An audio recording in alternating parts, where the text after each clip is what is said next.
Good afternoon from where you're watching us from. My name is David Dice and today we are going to talk about political matters.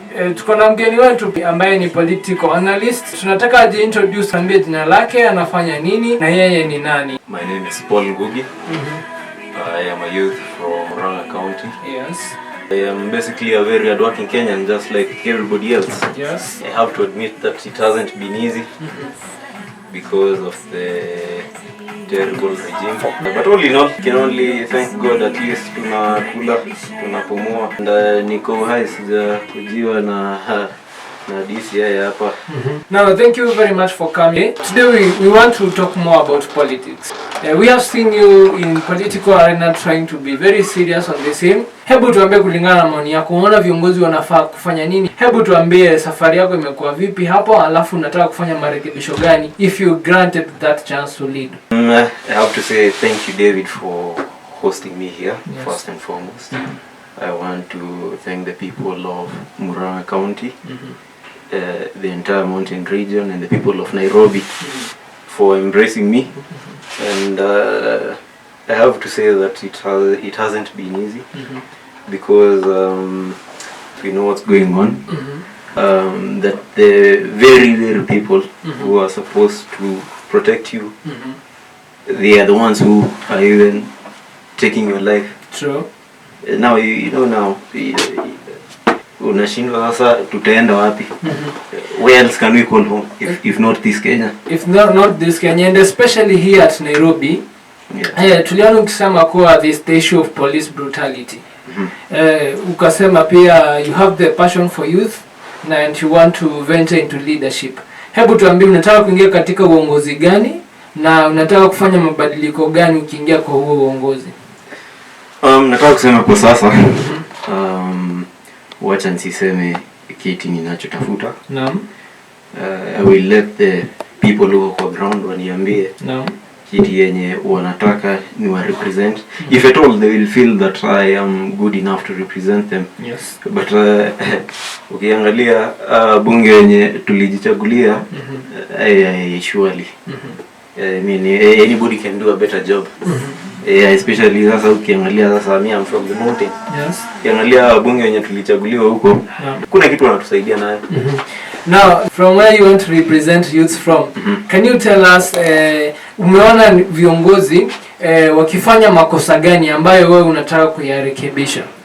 You know now the primary roles of an elected leader, yes, is to number one represent the people. If the people wamekuchagua na wakakuambia, you know the people are your bosses. Yes. Yani kitu ya kwanza unafaa uelewe hiyo. Sasa wewe unaenda hapo unajiambia nini? Wewe kazi ulipewa. So and then number two, lawmaking, and also to oversight the executive. You see now the legislature has been captured. You know, it's a state capture going on in Kenya. And it's a very sad state of affairs because now since the legislature has been captured, you know there are three arms of government. Yeah, exactly. Legislature, executive, and the judiciary. So now it's very unfortunate that the legislature and the judiciary have both been captured. So now the president, who is the leader of the executive, seems now to be having so much power that he tends to think he's a demigod, you know. So the constitution doesn't say that a president hands over power. No, the constitution says that the president who will be sworn in, who will be elected, will just assume office. So apendi ataachilia power tu. Now you have talked about somebody being a demagogue. Okay, if that is the genre of leaders who are representing us right here in our country, where do you see the future of our country in next 10 or 15 years to come? Although I have to say that it's a very sad state of affairs that is going on. We can see that our people are changing day by day. Yes. Their choice of leaders, you can tell there will be a great change. Yes. Saisi ati juu umekuja hapo ukawapea hapo maharagwe, imanishi they will vote for you, no, because now ukiangalia you know where I come from. Yes. We call them we call them tokonia. You see now these tokonias, but still they will all go. Like, you can take that to the bank. So and unokiangalia, you know.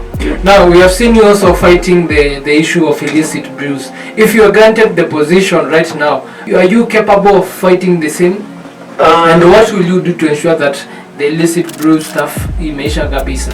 So now I will kindly ask the great people of Kenya. He won't be handed over power.